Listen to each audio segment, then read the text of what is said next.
Hi friends, మీకోసం భారీ శుభవార్త అయితే తీసుకొచ్చాను. మన కూటమి ప్రభుత్వం రేషన్ కార్డుదారులకు గుడ్ న్యూస్ చెప్పింది. ఈ నెల సెప్టెంబర్ నుంచి మన రేషన్ బియ్యంతో పాటుగా పంచదార, రాగులు కూడా ఇవ్వడం జరుగుతుంది అని మన మంత్రి గారైన నాదెండ్ల మనోహర్ గారు తెలియజేశారు. గత 3 నెలలుగా మనకు కేవలం బియ్యం మాత్రమే ఇస్తున్నారు. ఈ నెల కూడా రేషన్ వాహనాల ద్వారా మాత్రమే ఇంటింటికి రేషన్ పంపిణీ జరుగుతుంది అని తెలియజేశారు.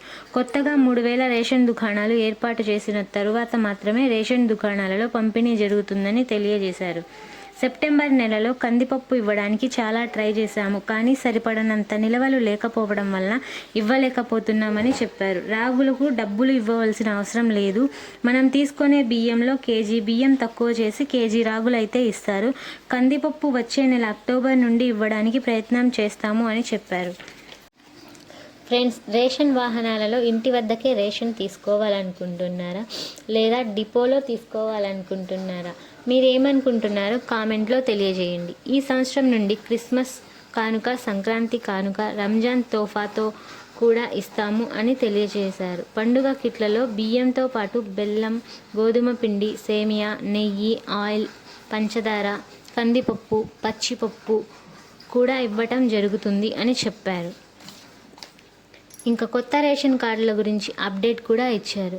ఆల్రెడీ ఉన్న కార్డులను అక్టోబర్ నుండి కొత్త కార్డులు ఇస్తాము, మరియు స్ప్లిట్టింగ్ ఆప్షన్, యాడింగ్ ఆప్షన్ కూడా త్వరలోనే ఇస్తాము. కొత్త రేషన్ కార్డులు అప్లై చేసే అవకాశం కూడా త్వరలోనే ఇస్తాము అని చెప్పారు. రేషన్ వాహనదారులకు త్వరలో కొత్త ఉద్యోగ అవకాశం కల్పించి వాళ్లకు ఎటువంటి అన్యాయం చేయము అని కూడా చెప్పారు. రేషన్ వాహనదారులు ఎలా ఉపయోగించాలి, వారిని ఎలా వాడుకోవాలి ఆలోచించి నిర్ణయం తీసుకుంటాము అని చెప్పారు. కూటమి ప్రభుత్వం మరియు మన సీఎం చంద్రబాబు నాయుడు గారు ఎవరికి ఎటువంటి అన్యాయం చేయము, అందరికీ న్యాయం చేస్తాము అని చెప్పారు. ఇప్పటికీ 29,000 పైన రేషన్ డిపోలు ఉన్నాయి. ఇంకో 3,000 డిపోలు ఏర్పాటు చేయడం వలన మొత్తం 32,000 పైన డిపోలు అవుతాయి. ప్రజలకు ఎటువంటి ఇబ్బంది ఉండకూడదు అని కూటమి ప్రభుత్వం ఆలోచిస్తుంది.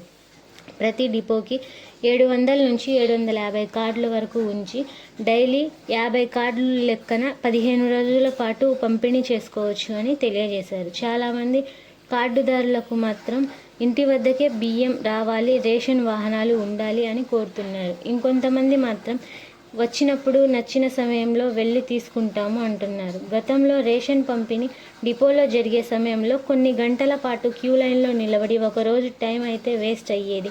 ఇప్పటికీ ఇంటికే రావడం వలన రైస్ మోసే పని ఉండదు, గంటలు క్యూ లైన్లో నిలబడే పని ఉండదు అని ప్రజలు వాపోతున్నారు. మీరేమనుకుంటున్నారు? ఇలాంటి మరిన్ని వీడియోల కోసం ఈ ఛానల్ని సబ్స్క్రైబ్ చేయండి, లైక్ చేయండి, కామెంట్ చేయండి.